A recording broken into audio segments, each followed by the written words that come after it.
record. Okay, good. Just for, again, full disclosure, we're recording right now. Right. It is Tuesday, September 1st. I forgot to do the intro. And this is my live Q&A with my, I guess, VIP clients. I don't like that name, honestly, Julie. We're going to have to talk about it because I think everybody's a VIP. Right. We inherited that name and we're really lazy about it, and we just need to change it. I tried to do alumni. I don't know. We're gonna have to think of something.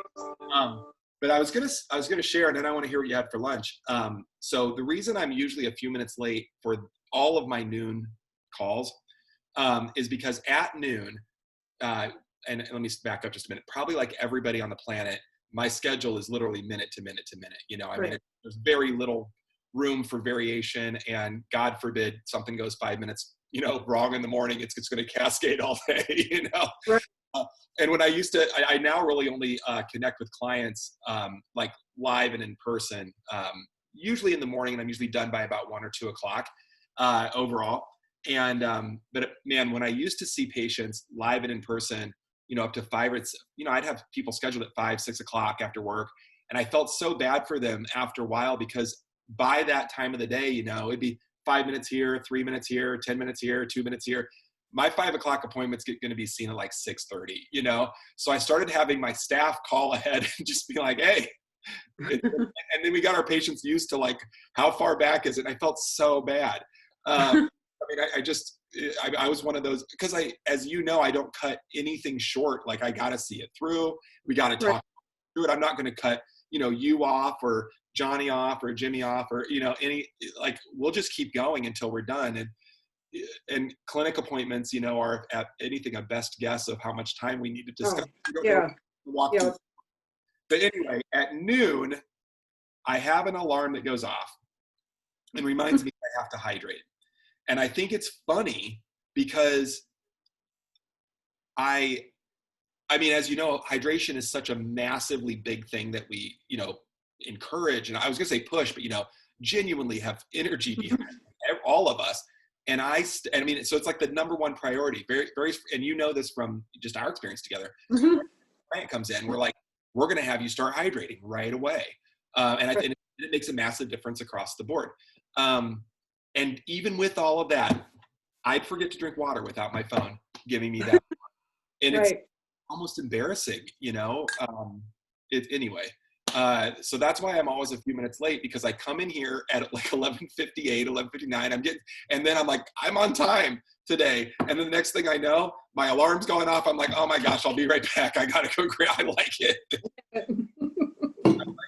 I don't know if you saw my post yesterday, but one of my friends down in Texas, Alex Sharfin, who's actually in the Al group as well. I mean, he's just a great guy. I work with such great people. I mean, just really good. Anyway, he sent me 40-ounce water bottle. I mean, it's like, I got one of those too. And I love it. And it's just so, I mean, he knows me so well, and I was like, that's great. You know? That's awesome. Yeah, I like it. Mine are 32 ounces, and so if I get 4 of these drank, I've got a gallon. Yeah. No, and that's exactly right. And that's what I do. Is I have a liter that I do, and I have scheduled in my life 4 of those a day, and then usually throughout the day I'll drink a little bit more.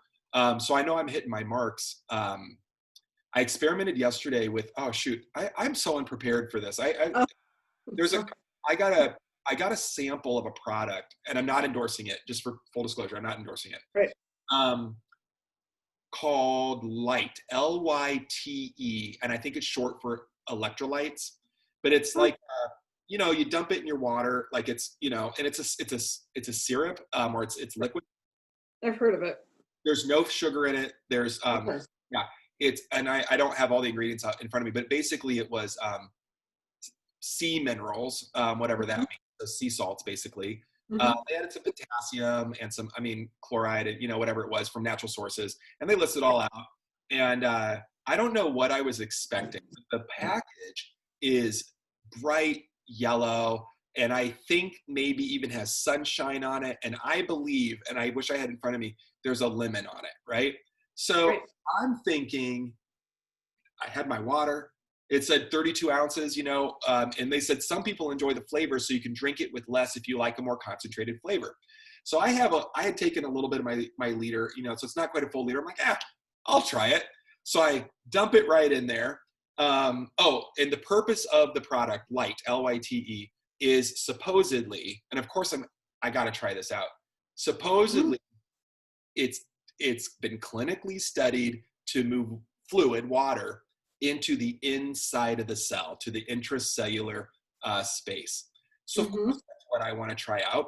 So I got a little sample of it, and Rach and I are always having labs done because we are your guys' human crucibles, and we're always trying to figure it out for you guys before we know, what to endorse and what to say and, whatnot. So I've got some specific gravity readings and some, albumin and just some globulin measurements and, looking for hydration. We have a machine down in our basement, which sounds weird. It's our workout room.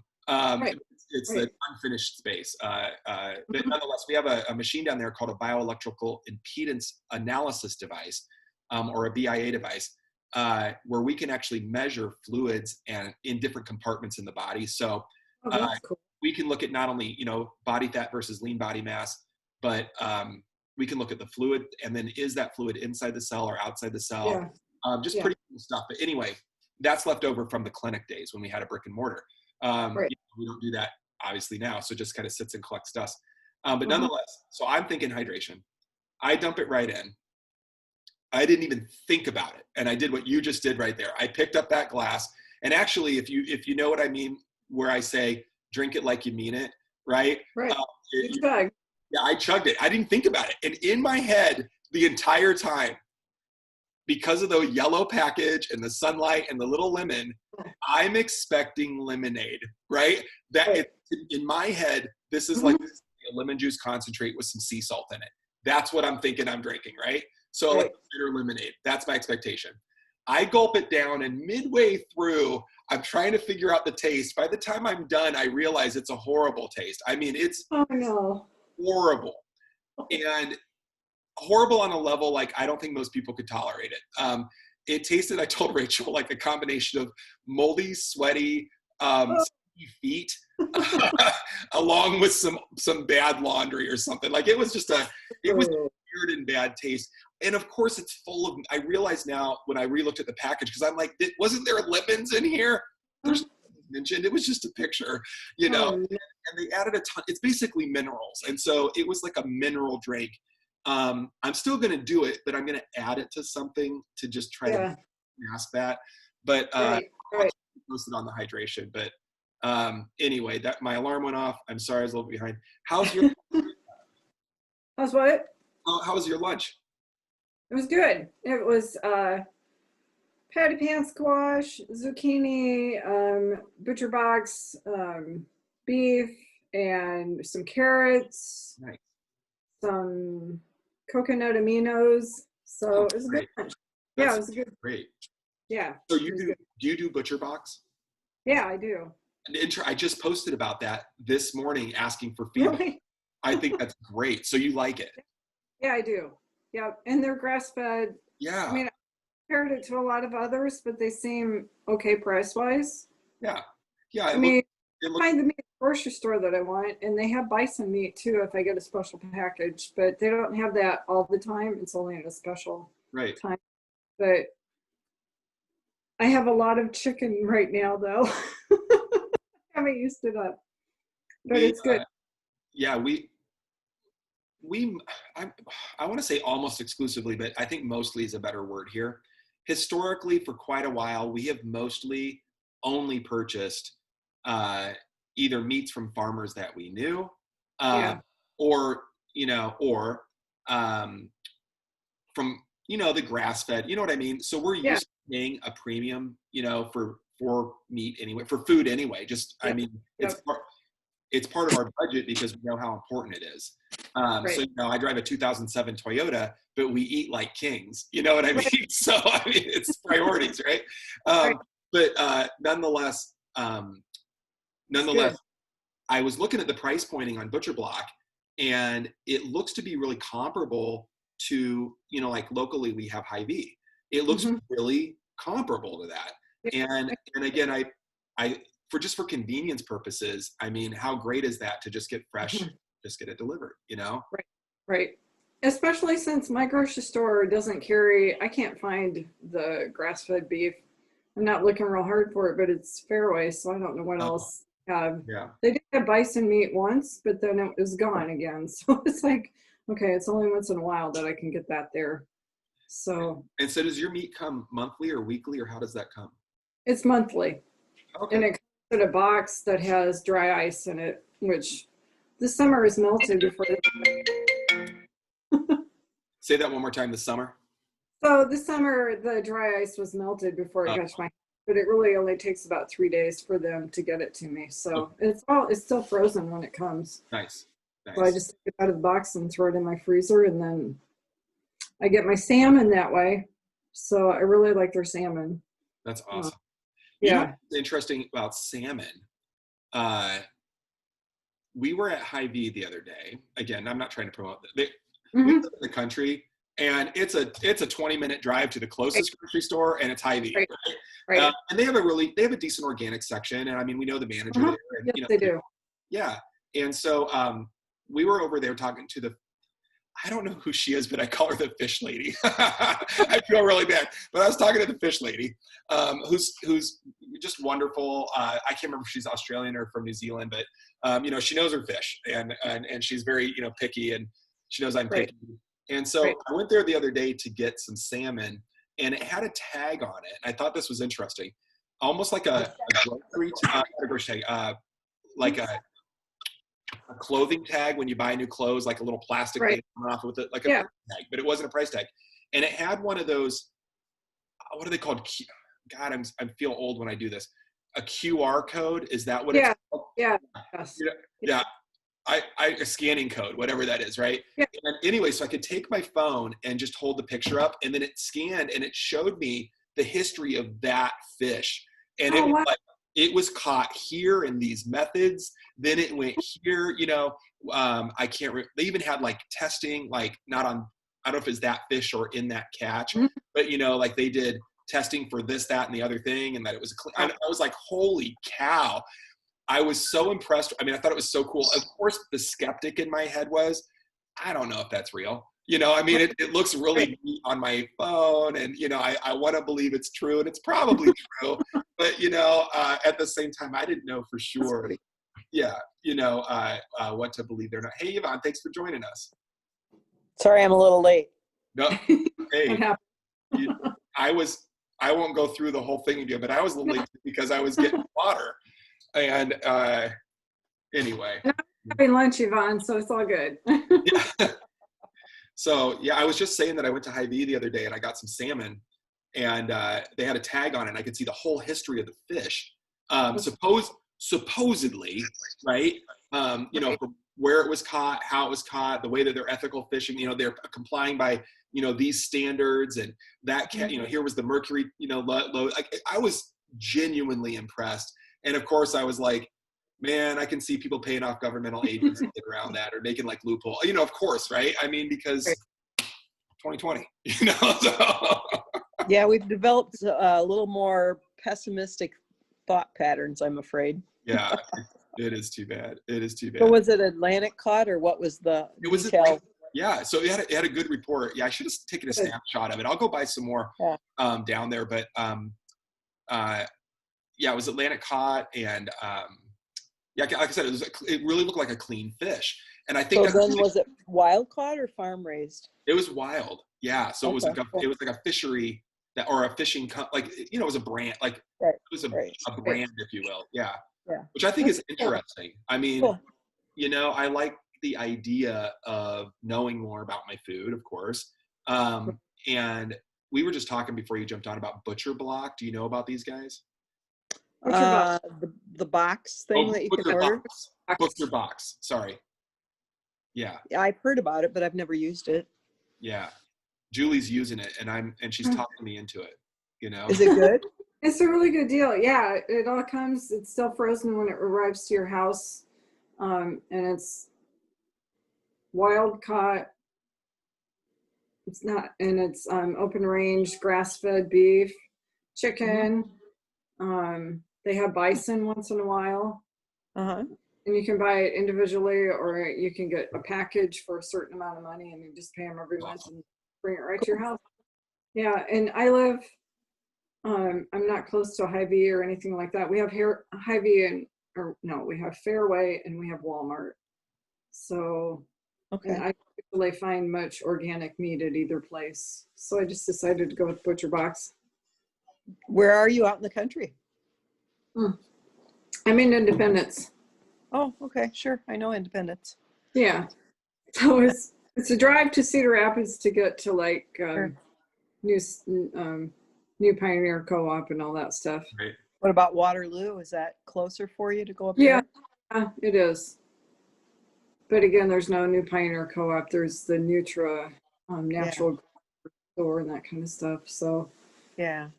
it's We've just got, easy. we live in the Quad Cities and we have natural grocers and Fresh Yeah. Time, which I really like now. Yeah. And I hear we're getting a Trader Joe's, but I don't know if it's true. Oh, wow. That's great. We have one of those in Coralville. Yeah. That's a nice one. Mm-hmm.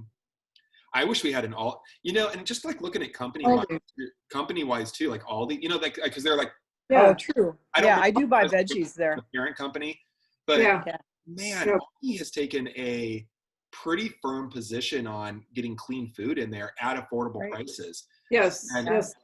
I'm impressed by that. And I mean, honestly, if there was an Aldi, even a 5-minute more drive, like I said, we're already pushing 20, 25 minutes to get to Hy-Vee where we are, and of course our Aldi that would be next closest to us is like on the other side. It's not a big deal, but of Iowa City, it's not like it's huge. But the weird thing about Iowa City that you guys may know or may not know, there's no way to cut diagonally across the town. Right. So, I mean, and there's no quick way to do it. So you're like adding on like 25 more minutes to go like 4 miles. Right. And I can walk to most of mine. Yeah. Right. Yeah. I love Aldi though. I love Trader Joe's. Yes. And I spend less at Aldi's than I spend at Fairway. And I even spend less at Fairway than I'll spend at Hy-Vee, but I agree with all of those things. Yeah. Yeah. It's all good. Well, I've gotten away from buying beef, so I don't do too much of that anymore. But I'm also always curious where my money should go when I'm buying chicken, because there's really expensive organic chicken, which you can spend a ton. And then there's some that's less expensive that says it's organic also. So I don't know, what to trust, if I should go with the more expensive just because it seems more real. Natural grocers seems to have really good meats, but ours isn't. I'm worried about how successful ours is. It's never very busy. And so I'm concerned about freshness there. Yeah. I totally hear you on that. I think, Yvonne, right before you came on, I was saying that, food is we budget for food, and I was making a joke, and it's why I drive a 2007 Toyota, but I eat like a human, and it's the truth. I mean, I think what most people would be putting into a newer car, we just dump back into our diet, and I'm totally happy about that, because guess what? I don't live in my car, and I'm okay with that. And usually if we go on a trip, honestly, lately, it's any type of road trip, we just rent a car anyway. I mean, anyway, I'm done. But beyond that, I hear you on all those pieces. I am excited. Although I don't know, because it's a premium for food, like we talked about, but I think that we have to take that investment. I was going to tell you, for our chicken, I'm exactly the same way. Because when you're again, I'm not promoting Hy-Vee, but that's where I shop. And in the Midwest, of course, that's a chain. Right. Okay. So there's the ultimate cheap, I don't mean to say this, but like there's the cheap meat, there's that chicken that's there, that's real chicken, but it's, whatever that is, a pound. Who knows what's in it? A pound or something. Right. But you find this middle thing that's really confusing. And you have the bear chicken in there. You've got the true chicken in there. You've got the, the smart chicken. I don't know. Like there's this middle brand where it's kind of a jump up, I don't know what it is, but I'm making like $7 a pound maybe, or something like that, So there's that middle brand. And then all of a sudden there's like one other brand over here that's like $14 a pound. And I'm like, exactly. And I pick it up and I read all the words, every word on the front of the packages, on the back of the packages. Yeah. And I don't see a difference. And I don't know enough, about anything as far as that goes, to be able to discern that. But I did like the idea of that scan tag, right? Wouldn't that be cool if you had and you could just scan it and like, for all we know, right. the same farm, I mean, and we're paying like for, Gucci versus, right. whatever. I'm bad with brands, so as they used to call it, champagne taste on a beer budget, right? Right. You want the best, and you only have a beer budget. So where do you go? Right. I have a good friend of mine. I have a good friend of mine, Alan, South African friend, and unfortunately he just got diagnosed with colon cancer, and we're going to try to help him be okay, and he's taking it well. But Alan was a character, and South African, and very flamboyant, and he was an architect, and he was so funny. He's like, people always would come to me as an architect and they'd want the Taj Mahal, but on a McDonald's budget. Exactly. And I really like that idea. Sounds about right. We're all that way, aren't we? I know, and I'm that way too. I'm very careful about how we put our dollars to action. But I think the older I get, and hopefully wiser, and actually learning from working with other people, I do know for every quote dollar of whether it's dollars or time that I put into me, oh my God, I'm going to reap the benefits down the road. I mean, there's just no question about it. You know, and it's so, I know you've made the leap. Julie on the call has made the leap. I mean, so many of our clients have made the leap, but it's so sad. I get so brokenhearted for people that haven't made that leap. And I see them making this, I mean, I'm not, it's not, the way you have to look at it, in my opinion, the way you have to look at that is they're just not ready yet. Right.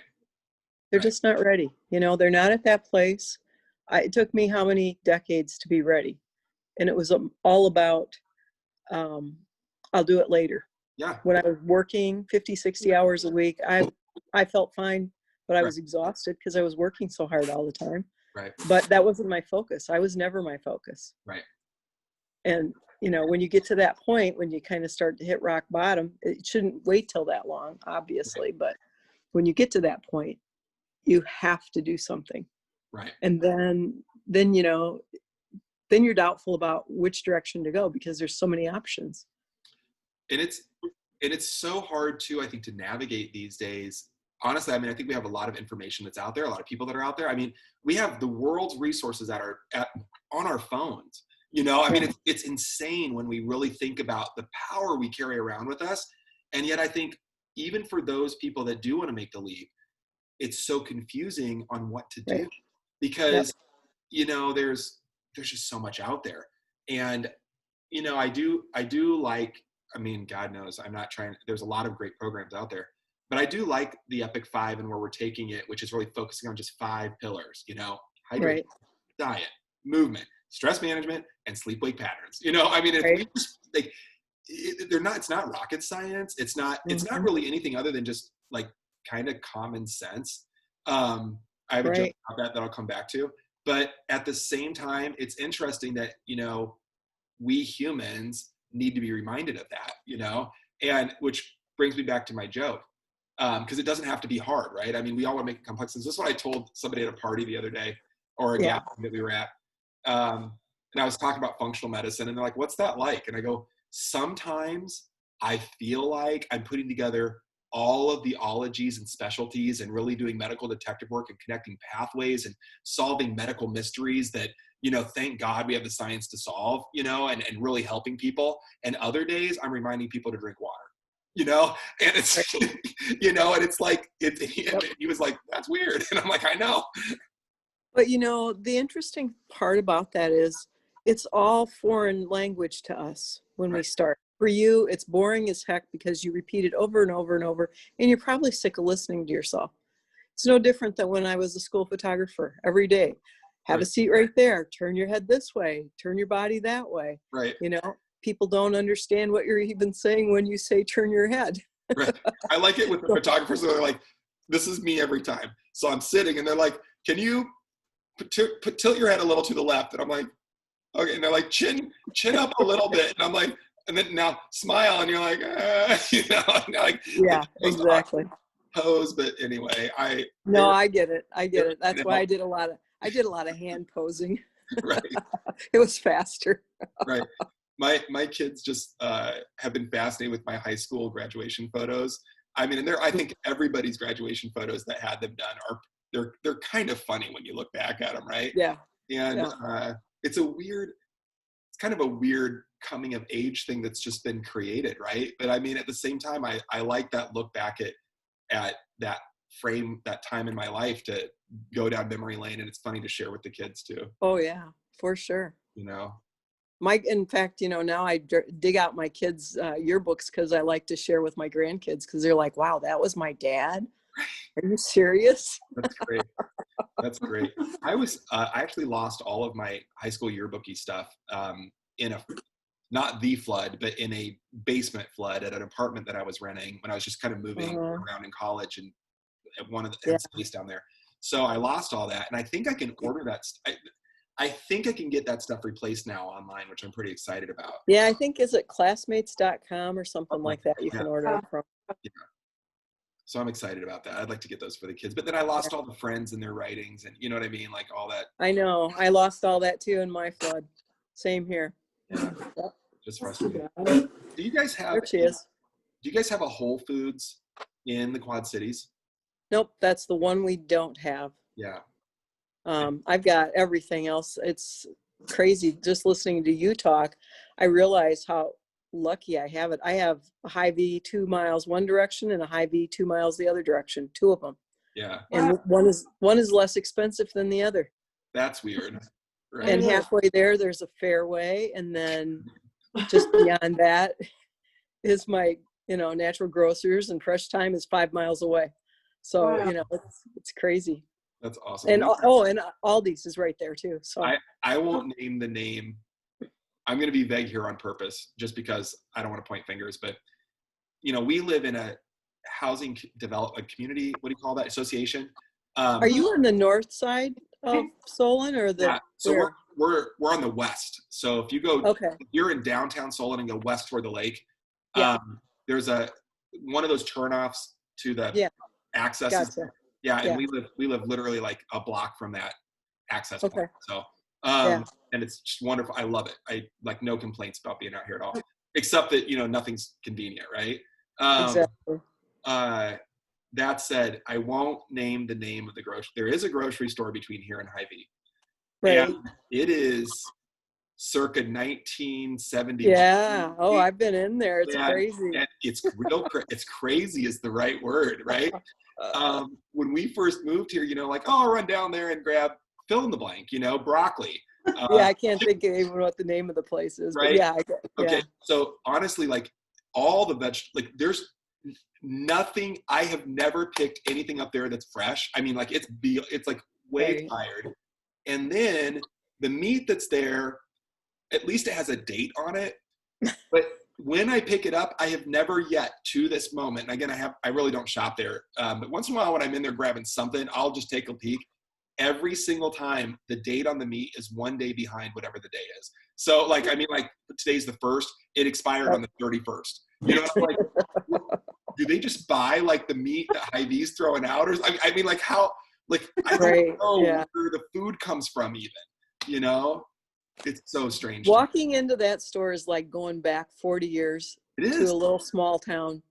Yeah. I mean, it's very dated, very out. Yeah. What's really strange is that the town of Solon is actually a pretty progressive town. For I would think they could at least get a Fairway up there. Listen, Rachel and I listen, everybody on this call does the same thing I'm about to say. And it's called We Fix Businesses in our heads. Right. So, we have this ongoing, this conversation has gone on for 2 years now where we're like, no, if we just bought Sam's, right. And I said the name of the place. Sorry, I shouldn't have said that. If we bought the grocery store, we could do this and that and the other thing, and make it more of a community center, and connect with local farmers, and do like I'm envisioning a destination, small town, like, oh my God, music, and like on the weekends, and farmers markets, and like make it a really cool thing. Listen, what's the name of the brewery? Big. Oh, they're right across the street. Yeah. They're packed. It's not like we don't have traffic here. There's the town itself has 3,500 people, but I mean, they don't count those of us and there's lots of these little housing communities around because the lake, Right. I don't know if people live around here, but I would say probably 10 or 15,000. And I think a place like that would make it. So of course I'm literally like, I'm gaming out, like, what would it take? And then ultimately the point of the whole story is Rachel's like, where's the end game of that? Like, what's the purpose of that? And I'm like, so I can have a cool place to go shopping. And she's like, exactly. She's like, do you really want to make that happen? Like, beyond that, you create it, then what do you do? And I'm like, I don't know. I don't want to get to the grocery store. You go shopping. It's that simple. Right. So, and the guy that owns that actually lives immediately across the street from us. And I got to tell you, he's the nicest guy in the world. Like, I want to go talk to him. Like, Sam, have you, like, I want to like give him blueprint plans. Like, I'll give the guy a business plan. My guess is he's probably old enough to really not want to commit to such a big undertaking, because it would be huge. Absolutely. But there's a lot of money in Solon. There is a lot of money in Solon. I mean, honest to God, we bought a fixer-upper, but directly west of us, 3 blocks. There's a cabin for sale. I mean, it's a nice cabin. It's like a destination cabin for $1.1 million. And then east of us, and that's on the lake, east of us, up and around, but on the bluff that doesn't see the lake, a house just sold for 1.2. And I'm like, and I'm sitting down here in like affordable living on the lake, where I'm like I said, not a fixer-upper, but it's on the lake. And I'm like, oh man, every dollar we put into this, I'm going to get at least 2 back or 3 back at some point in my life, I mean, it's nuts. I mean, I'm going to tell you, we purchased our house for a song and a dance. And I think that you guys, if you've been following me long enough, for a good reason. Yeah, for a very good reason. We lucked out recently. We had such a big deal. The short story is, when we purchased it, there was speculation, there was foundation damage. And so nobody would touch the house, and the guy was getting foreclosed on. And I mean, like, we got a heck of a deal, right? No time to investigate it. Had to be done on like we had from Monday to Friday to close the deal. It was done. But nonetheless, nobody would touch it. So we get structural engineers out that had actually done some engineering on the property, that had measurements, and he came back and measured. He's like, nothing's moved. So I think the house is stable, but yeah, you have a ton of water in your basement, and you're going to have to figure it out. And so I'm thinking it's probably more like a foundation crack or, something. And I don't know how much that stuff costs, but I know it's tens of thousands of dollars, right? And I found out later that maybe even 6 figures in the thousands of dollars, right? So we took the house on a gamble with that. We're going to fix this for less than anybody has said it's going to be fixed for. Earlier in the year, we met a company from Des Moines that said, if they can fix it without a massive expense, they'll do it, and they'll guarantee their work for life. And it's one of those like dry basement companies, but but in a very interesting way. So the guy came in, and I love these guys. It's mom and pop. They came in, and English second language, but she's the interpreter, and it's, one of those things. And anyway, so we're talking, and she's like, well, I'm going to write down your bid. And, we have, I think it was like 10% off. We have a special going on right now because of COVID. And if you guys can just, pay, we'll, 10% off, and, take a look at it. So I don't know what I'm expecting, but it's not what he wrote down. So she wrote down $7,500. And I was like, wait a minute. She goes, and I looked like that, like that. She goes, that's before the 10% off. So she's like trying to like that's before the 10% off. So it's going to be like 69, I don't know what the number was, right? With tax and everything. And I was like, done. I'm like, this is what I said. I go, and you guarantee for life, he's like, yeah. And I go, and he's like, you don't have a foundation problem. you have a problem where your floor and your footers came together. They didn't do the drainage right in that tiny little space where the cement comes. And he's like, all we need to do basically is put a French drain in there, run it to a pump, and just pump that out so it's not coming up over your floor, and you're gonna have a dry basement. So for that $7,500, they threw in 2 battery backups to our pumps. And I mean, like, rewired the whole thing. So, I mean, literally, we got off for less than, I mean, $7,000, $7,100. I'm not poo-pooing that. That's a lot of money. However, I was expecting like 37, 57. Right. So here's the funniest part. So I sign, we're good to go. And I tell the guy after we're done, I'm like, I really thought, yeah. And they, by the way, were like, go get 2 more estimates. We don't expect you to sign this today. Get some other estimates, because in my head, they were going to excavate the outside of it, investigate the, this and that. And so I told the couple that, and she goes, honestly, we'll do that if you want. And it will be $25,000, $35,000 more to do that and put a water barrier up. And we're happy to do that, but you don't need it. And so I said, really, like, would you do it? She's like, absolutely not. Like, and so I asked the guy that doesn't speak English very well, but he's doing a good job. And I said, for your house, is this what you would do? And he looked at me and he goes, I think if it's not broke, don't fix it. And I'm like, all right. So they did the work. They came in with a crew of professionals. I mean, these people swarmed our house. They had plastic sheeting up like it was a CSI crime scene.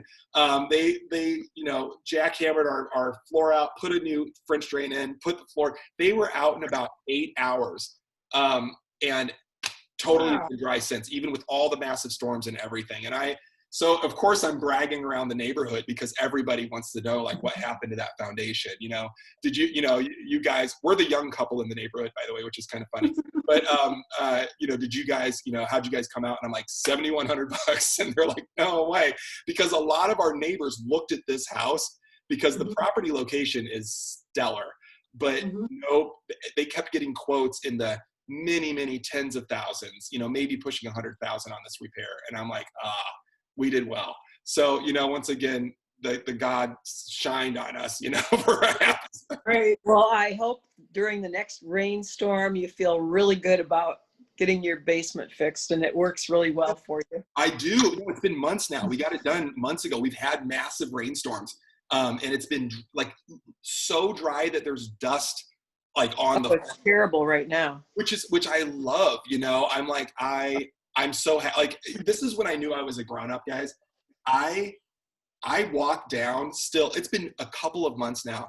I walk down in my basement and just look at the floor and smile and shake my head. And again, I'm like, I think in a younger day, I would have done that for like a really nice car, or you know what I mean? Or like something. Yeah. And now it's my dry basement floor. That's awesome. That's great. So we all appreciate more things we didn't have in the past, right? Absolutely. Right. Absolutely. Right. You just nailed it. And I think also I look back at my past, not only for what I didn't have, but also for like what I did have, if that makes any sense. And I've been really meditating a lot on, I do some weird meditations, guys, on how, of course, we all know much more as we get older. And of course, it's the whole thing, like, what would you tell your 6-year-old self, that was going through this thing? But I really do meditations, guys, I know I'm weird, hold on, where I pretend in my head I'm actually talking to myself at different ages and explaining how things are going to be okay. And I actually think it's been super therapeutic. And I've worked through a lot of emotional baggage, just like connecting dots. But that explains why you're more calm now. Right. It's not weird. That's actually a therapeutic technique. It is, yeah. It is. I really like it. It's good. Well, I also knew I grew up the other day, although I got in trouble on it today, but Rachel was in ire about something politically. I mean, who isn't, right? But anyway, was going to just wanted to like put a post out there and just like this and that and the other thing. And she doesn't get up, like Rachel in politics, like she wants nothing to do with it. So, I mean, I was like, what? Like, I want to know what pushed your buttons. And anyway, I won't bore you with all the details, but the short end of those details were about defunding the police, and she's worried about domestic violence and who's going to intervene. And, kids and women getting hurt. And stuff. Whatever. And so she's like, I just want to post about this. And I said, remember what we decided? And I said, remember when we said, we're only going to post about health. And if it's politics intersecting health, or the economy intersecting health, or whatever, we're going to try to hold that line there. And she didn't You post. failed today. I know I failed today. I got called out on it. And I pulled it down. And I failed in two ways today. Number one, first of all, I'm not a politician, so I don't even know anything about politics, other than a sideline observer like everybody else, right? I've never been in the game. But I have been vocal enough that I think that everybody on this call, and probably the majority of people that would bother to care, know that I'm not a red or a blue. I think that I've been pretty clear about that. But it's because of lots of reasons. All of that said, I got called out today because earlier in the day, I got into a discussion with some folks about some candidates. And I'm trying to sidestep an issue, but ultimately this other discussion was about Joe Biden and how he's going to save America.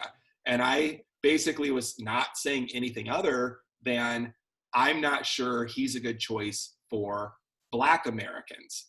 And, just because of lots of things, privatization of the prisons and, the war on whatever we're taking the war on that seemed to target Black men. And then his cronies saying things like those men are animals. And, Okay, so here's my answer to your question that I wasn't going to verbalize publicly.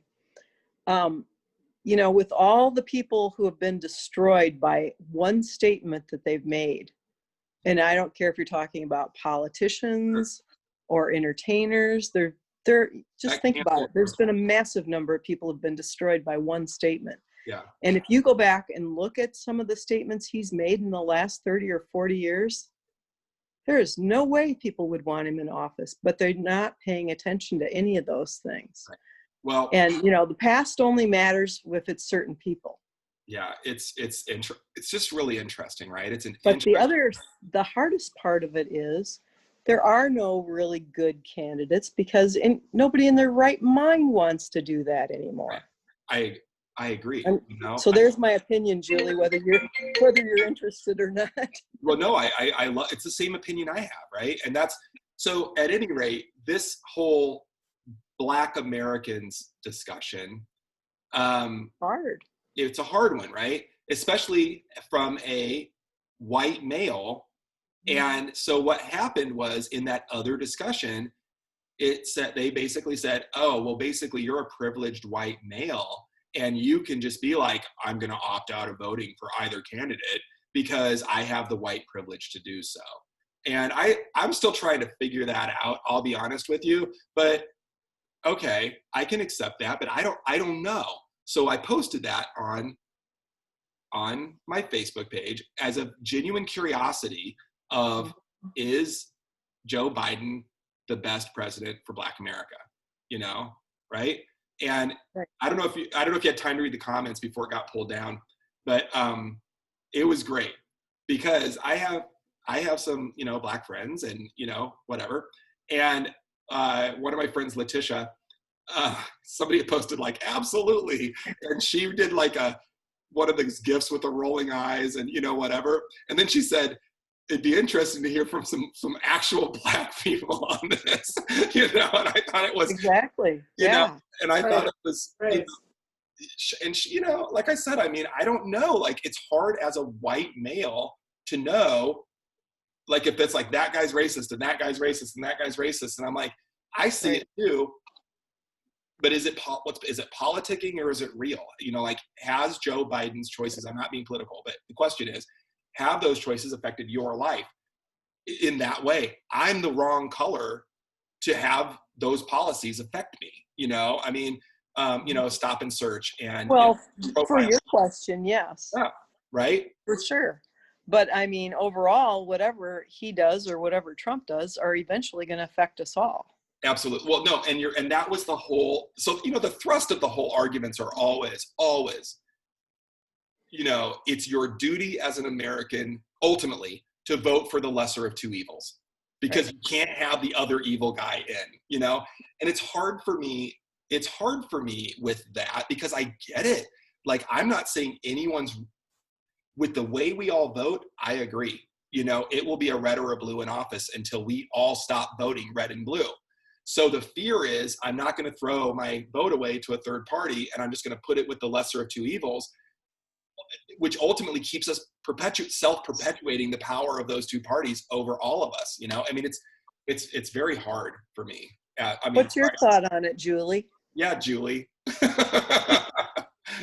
It's okay. You're in safe space. Oh, no judgment. Well, it's a hard topic for me, but I don't know. I mean, I'm a blue. I'm a Democrat. I always have been. I'm born and raised Democrat. I've been taught that people matter, all people matter, and that I should be for doing things to right injustices and not perpetuate injustice. Do you feel that there's been I mean, I don't know how old you are, but do you see that there's been change that has been made in the last 50 years?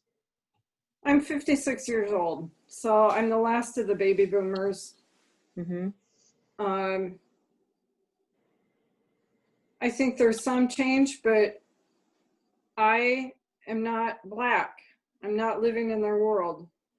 And I have been in places where I've heard the anger and the frustration and the upsetness of the Black people.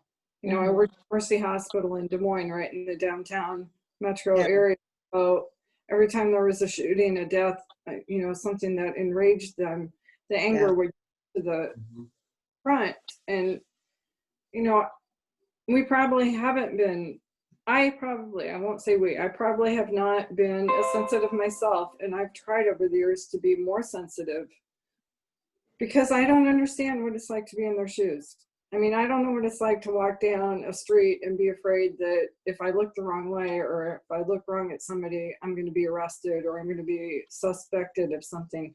Although I have known the feeling of suspecting somebody else. I know my own racism. I know that I have racism in me, and it's born and bred in me. I was prejudice. I grew up in Independence. There's no Black people here except maybe 1%. I think I've been playing with the word racism versus prejudice, and I'm just throwing this out there. And again, I'm not a word expert either, but I don't think you're racist, Julie. I know you well enough I can tell. I don't think that you think an entire category of people, Black people, are bad people or inherently worse people than anybody else, right? I think it's what we're referring to as a prejudice. Whereas, because of our societal conditioning, and I mean, God knows, guys, I was raised in really small town Iowa. We had one Black family, and it was a preacher and his kids, and they all played football and were in choir, I mean, they were, I mean, that's all, I mean, and it's really weird looking back. I don't remember thinking about them as the Black family. I remember thinking of them as the preacher's kids, which is kind of interesting too, especially from 99.9% white rural Iowa, but I get the prejudice. And I think I'm just trying to to arm you with a new word, because I don't think you're racist. I don't think you need to say you're racist, but I think that we all probably need to say, but man, am I prejudiced? I don't want to be, and I'm aware of it, but my brain goes there first, and I have to be like, no. Come on, back in. Right. But in terms of, have we made any change in the last 50 years? Certainly there's been some change, because there are some African Americans who have risen up and are doing better than they used to. And I don't think, I think the power of the presidency has, I think there's some power in the president to be able to do some things about it, to do some policy changes and to be a good example about what it's like to honor people of other races and groups. I still think we have a long ways to go. I guess what I am most concerned about is I don't want a president that blows with the wind. You know, if one day something is not in favor, then we're against it. And then the next day it's like, well, now we've decided that this is a bad thing, so we're not going to believe in this anymore. You know, I think that we need to have some kind of solid foundation of what our beliefs are all about. And I think that everything that's going on right now is undermining everything. And it's creating all this hassle. I mean, it's just difficult. And I agree with the word prejudice. And I think for myself, what helps me through it is I try to put myself in the position of the other person.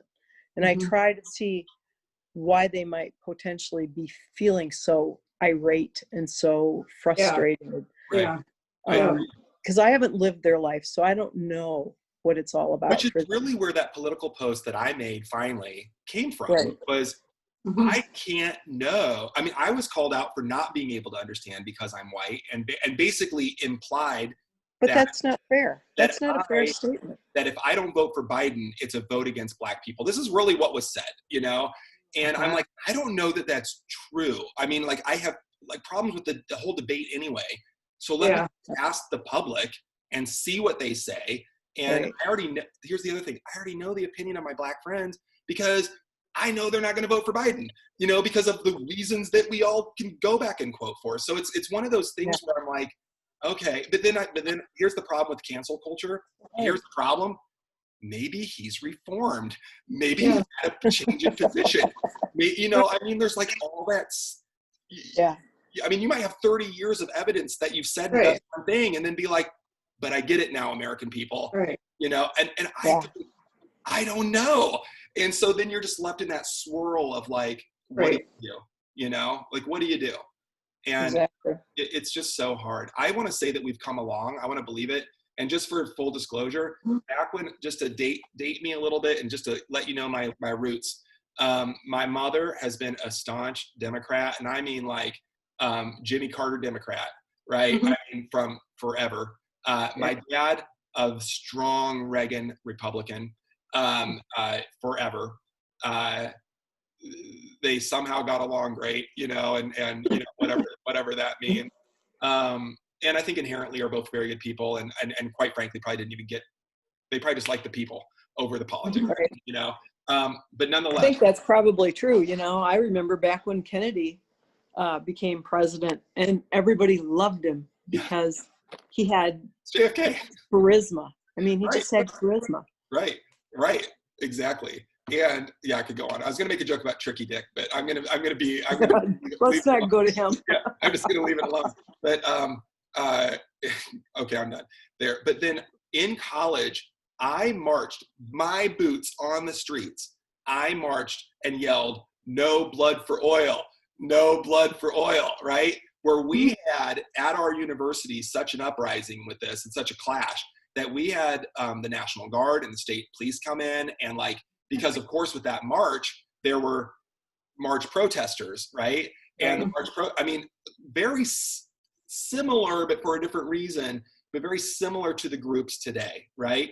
I mean, you know, basically it was, we don't want a government that's going to use use the government power to make, you know, money for corporate America versus go America. I mean, at the time, at least that's what it seemed like in my head.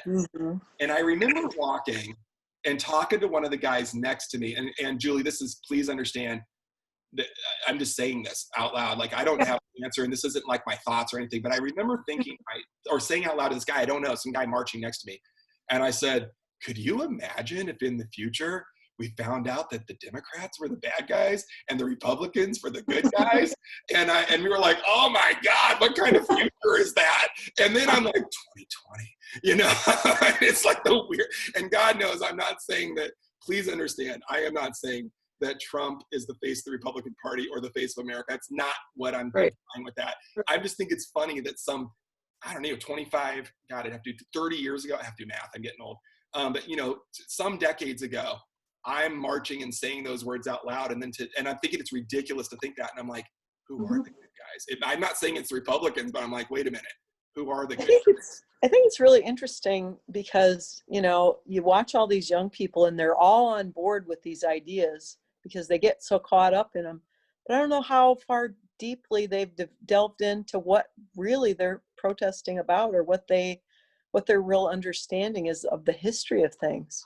Right. And I'm concerned that we're throwing history away right now. We're not going back and looking at what our history is and what happened in the past. It's funny that you say that because, hold on. Okay. I'm trying to look something up for Rand Paul, but you said one more time, Yvonne. Oh, history. History. And I know we're running out of time, and thanks for going over. I love chatting with you guys. Sometime earlier, and it was pre-COVID, and I don't remember when it was, but sometime before COVID. So who knows, it was late last year, early this year. I got banned. My account on Facebook got banned for 30 days, like blocked by Facebook. And I feel that I might push buttons, but I try to do it in a thought-provoking way. And I really try to leave room for discourse. I try. I'm getting better. I think you guys have noticed. Yvonne's pointed it out. I'm getting better. Questioning and curiosity over confrontation. It's my meditation every day. But ultimately, the reason I got blocked, and it was the weirdest thing, I don't remember why I posted this, but I posted a quote. You know how you can go like A to Z quotes? And I don't remember the exact quote, but as soon as I tell you what it is, you'll recognize it. It was something like, if you repeat a lie enough, it will eventually become believed to be true. Yeah. Okay. Yeah. And I had no commentary. There was no anti-blue, red. It wasn't pro anything. It was literally an A to Z quote with the quote, the name of the guy, and a picture of the guy. And that guy is Joseph Goebbels from the Nazi Party, right? And I posted that, and Facebook like immediately blocked me for hate speech, for against community standards. When I did get my account back on, I couldn't do Facebook Lives for some time, and it was because I'm trying to connect the dots there. We were talking about this earlier today. This actually, I find that very scary. Quite frankly, very scary, isn't it? Because we can't.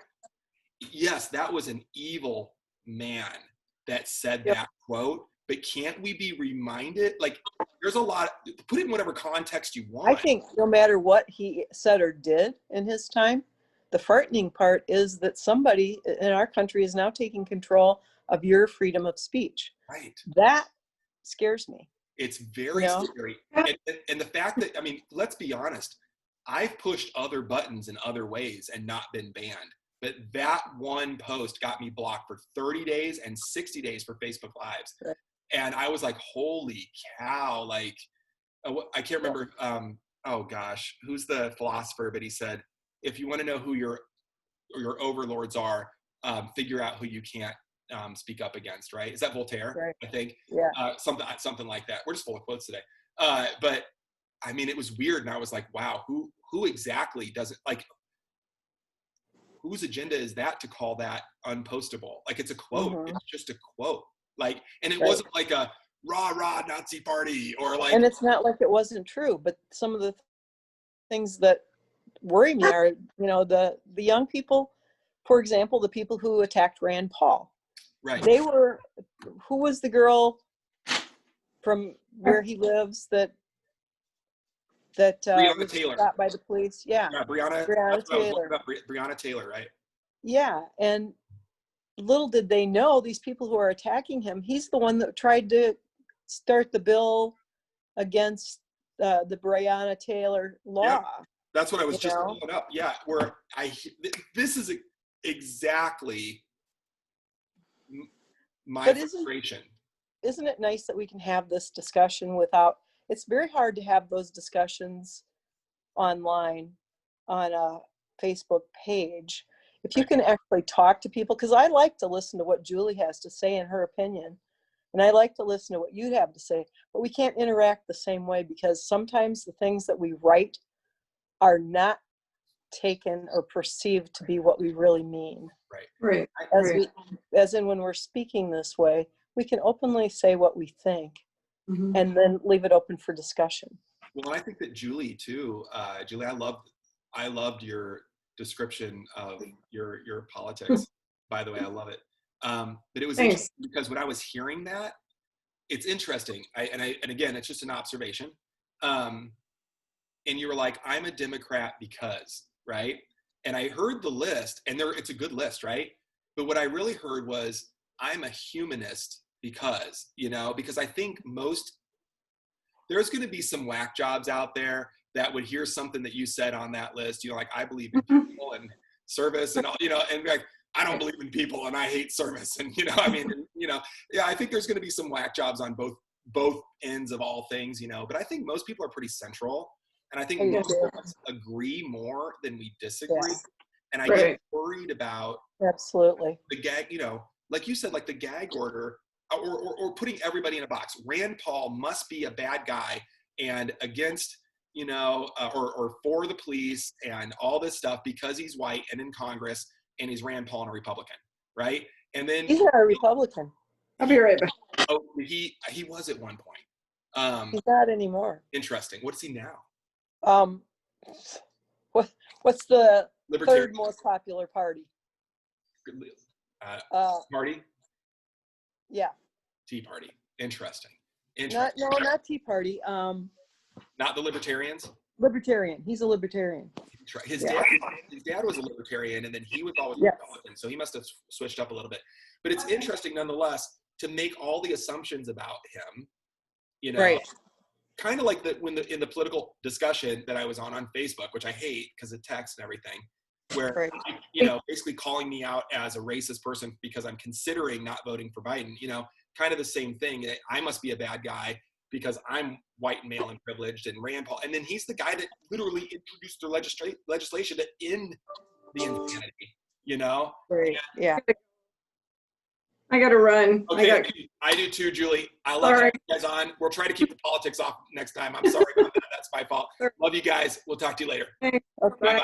Bye now.